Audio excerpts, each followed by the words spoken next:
Trump will be sentenced as a convicted felon on July 11th. That's just 4 days before the Republican National Convention. He is still legally allowed to continue his campaign for president.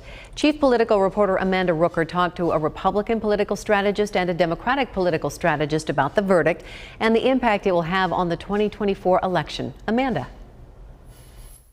Well, Ben, Stacey, this case was brought by the Manhattan District Attorney. He is a locally elected official who does not report to the federal government. Just important context there given Trump's statement.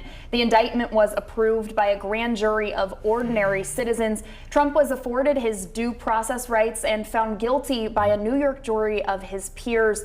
A historic decision. He is now the first former president convicted of a felony.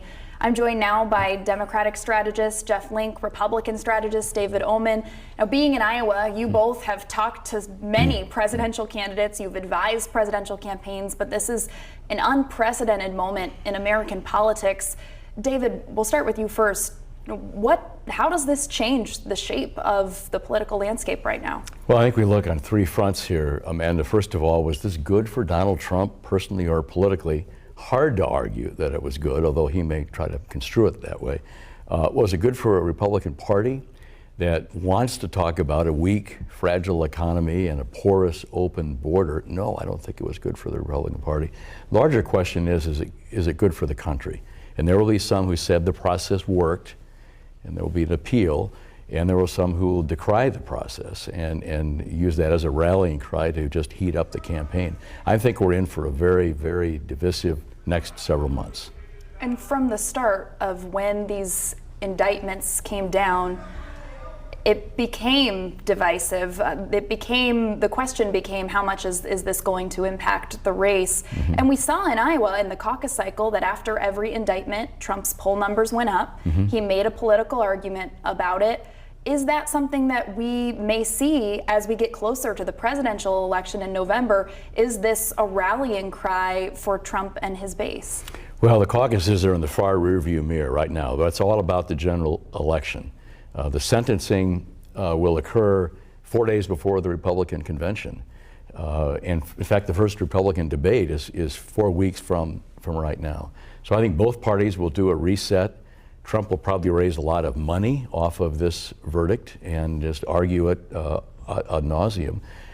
But it will still come down to the 7 or 8 states. Maybe 1 or 2 more will become swing states. And then what happens with the Haley voters, the non-Trump voters, and the independents who are still looking for a third choice. And November is still a far ways away, but the polling right now shows this to be a razor-thin margin between Trump and Biden. It could come down to a small group of people to decide this. Jeff, how do you see the president handling this decision as he's on the campaign trail trying to shore up support? We spent 6 weeks going through all the evidence, and a jury deliberated for a day and a half. So this was a very credible process. They were legitimate charges. They were brought by a judge who has nothing to do with the federal government. And it's a huge problem. It upsets the apple cart entirely. If I was running for Congress as a Republican right now, I'd be scared to death. This is terrible. Trump personally can make his way through this, but anyone around him is going to be collateral damage.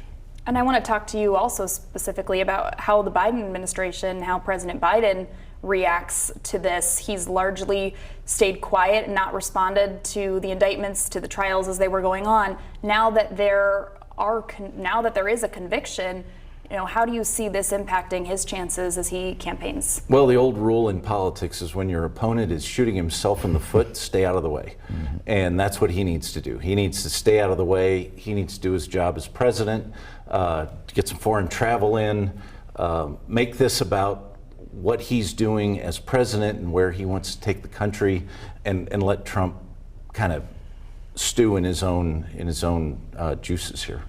Well, Jeff Link, David Omen, thank you so much for joining us. Help us explain this historic day, historic decision. Great, thanks.